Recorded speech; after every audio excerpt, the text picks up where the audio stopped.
Don't look down upon yourself that because you don't have a big and enormous wealth, so you are not favored. There are so many ways that you are favored. I want you to bear that in mind. Poor man has his own favor from Almighty Allah.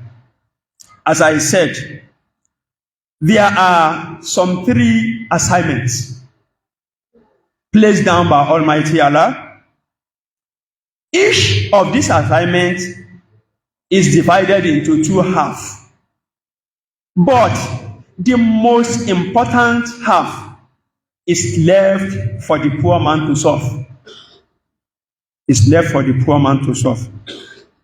When we talk of the worldly paradise, when I say worldly paradise, I mean you want to have a gigantic house in this world. You want to have a big and exalted cars. You want to have a big names. You want to belong among the very important personalities. If we want people to lead you to that path, go and meet the wealthy people. They will serve you a very important task. But if you are pursuing the heavenly paradise, which we call Al-Jannah, and the heavenly paradise is very, very more important than the worldly paradise.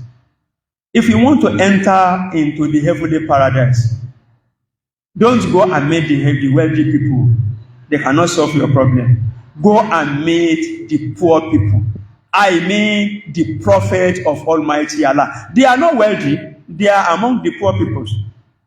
But they are the one that can lead you to the heavenly paradise.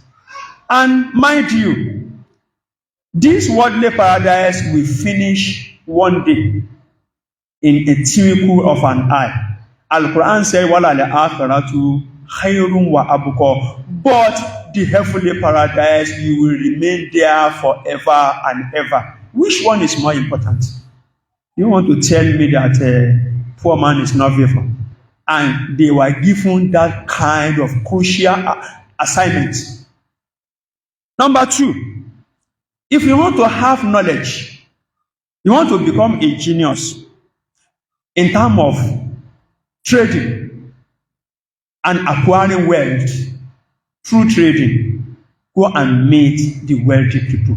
They will teach you how to trade, how to acquire wealth. But if you want to have knowledge, the knowledge of Almighty Allah, knowledge of how to get into the paradise, knowledge, or even some other knowledge, some other petty knowledge apart from acquiring wealth, it is the poor people that will teach you. You want to be genius in chemistry, in physics, in biology, in Arabic, Nahawu, Sorifu, so many other knowledge like that Baba Shehu Adam has, that Baba Harashi in Ibadan has, that Baba Shehu Kamal has, that make them become dignitaries in life. The wealthy people cannot teach you that. It is the teachers and the malams that will teach you. Teachers and malams are not among the wealthy people. They are poor. But see the kind of big thing Almighty Allah assigned to them. Yes. If they are not faithful, He will not assign big things to them. And number 3, if you want to solve problems and challenges that is physical, like, my child want to pay school fees and there is problem, or you can't pay it, you go and meet wealthy people. They will solve your problem. They will pay the school fees for you. Somebody is sick, they want to fly him to America, to London, they want to perform an operation, and it will cost about 12 million, 15 million. Wealthy people will solve it for you. But when you want to solve spiritual problem, spiritual and extraordinary problem, A wealthy man cannot solve that for you. Go to the poor people. It is the poor people that will solve it for you. Because they cannot travel. There is no way they can embark on the spiritual journey. It is the poor people that can go into spiritual journey, and they will tell you the facts. Quickly, I mentioned about an incident. A madam, a Quranic alpha, that wants to celebrate Walima ceremony to his students. And there was a dreadful dream that always come to that madam. He will see in that dream that he is distributing slates to the graduating pupils. Let's say there are about 10 graduates. 10 slates are being held by him. But in the course of distributing, he will see that only one will remain without being collected by anybody.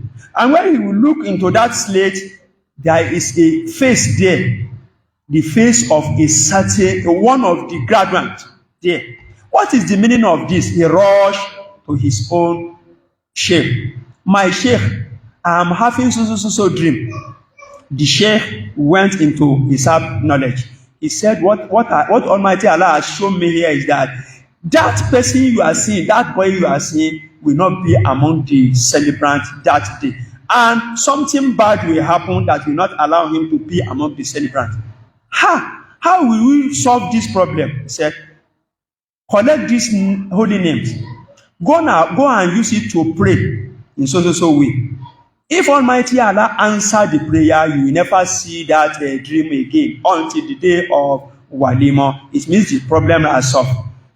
The sheikh went back home. He prayed accordingly. He didn't see the dream again, and he was very, very joyous. He was also very, very joyful, delighted. Until 3 days to the Walima, when he saw the dream again, he said, wow, this dream again. He rushed back to his say. He said, let us surrender to the destiny. There is no way Almighty Allah will perform his job, and we can never disturb him. Let us surrender. Go back. He went back home heartbroken. But to his surprise, a day to the Walima, he was eavesdropping whether the bad news will be broken. Nothing was broken. The day of Walima, he was eavesdropping whether bad news will be broken. It was not broken until the day of Walima, when he saw the boy and his parents came, and the Walima was celebrated. But how come? What happened? Then his sheikh gave him another talis. Go and put it under your pillow. You will see what happened. In that dream, he saw that boy was drowning away, was being carried away by water, shouting, help, help, help. And a man whose face was familiar to this sheikh jumped into the water and carried that boy out the water. When he woke up, he said, this man that jumped into the water, I know that face, but I don't even think he's somebody that can render this kind of help. I will go to him. He went there with the boy. When they got there, that man said, do you know this boy? He said, yes, he's my student. He said, Allahu Akbar. But I came because of him. I dreamed about him in so way. And I saw you in that dream. What happened? That man said, for the sake of introduction and identification, let me introduce myself to you. You see, as you see me, I am doing liberal works for living. Somebody that want to cut his bushy farm, let me cut it for you. That is what I do for living. But about 2 years ago, he said he was in sleep. And when he wanted to wake up, he woke up without seeing anything. Everything black out. Why? He said he couldn't see. They went to the hospital, to the opticians. They performed their functions. They said that all the tests you will carry out, the system of your sight is in good order. This is extraordinary. We couldn't explain why you can't see, because everything about the system of your sight is in good order. He said he went back home, but after 6 weeks, he was able to see again, but with a voice that Almighty Allah has performed an operation in your sight. As you are seeing now, you will be seeing some extraordinary things, some hidden things that some people may not see. The only covenant there is that anyone you see that is bad and you want to pray for Almighty Allah to turn it into good, don't collect any cover from anybody. But if they give you gift, you can collect that. He said on this faithful day, this boy was passing. I was sitting down in front of my house there. I saw him entering into a woman selling bean cake. And I stood up to go there to buy bean cake for my lunch. I got there. The boy said, Baba, you want to buy bean cake? Mama, use the rest of my change to sell bean cake for this old man. I am going. I called him back. Why, you are a little boy.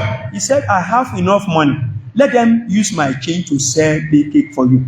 As he wanted to leave, I just saw that signal, red signal, danger, blinking at the forehead of his head like this. I said, wow, this is a danger. What wants to happen to this boy? But I left him to go. After he left, I entered my room. I faced Almighty Allah. That thing I saw, what is that? And it was revealed to me that it is an untimely death. Very close. Untimely death that is very close. I said, wow, I have seen this one. And it is a covenant between you and I that if I want to pray, I should not collect any kobo. I didn't collect anything from him. He gave me the gift. For the sake of that charity the boy has made, Almighty Allah, please turn it and off the bad light from his forehead.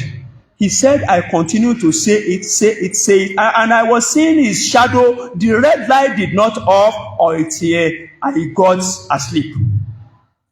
I fell asleep.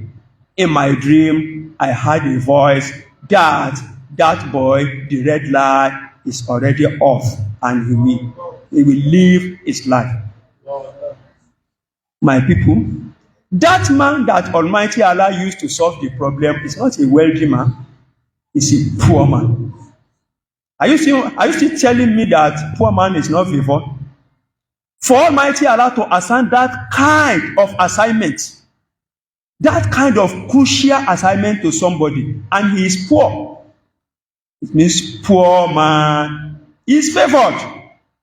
So it's not only wealth that is favor of Almighty Allah.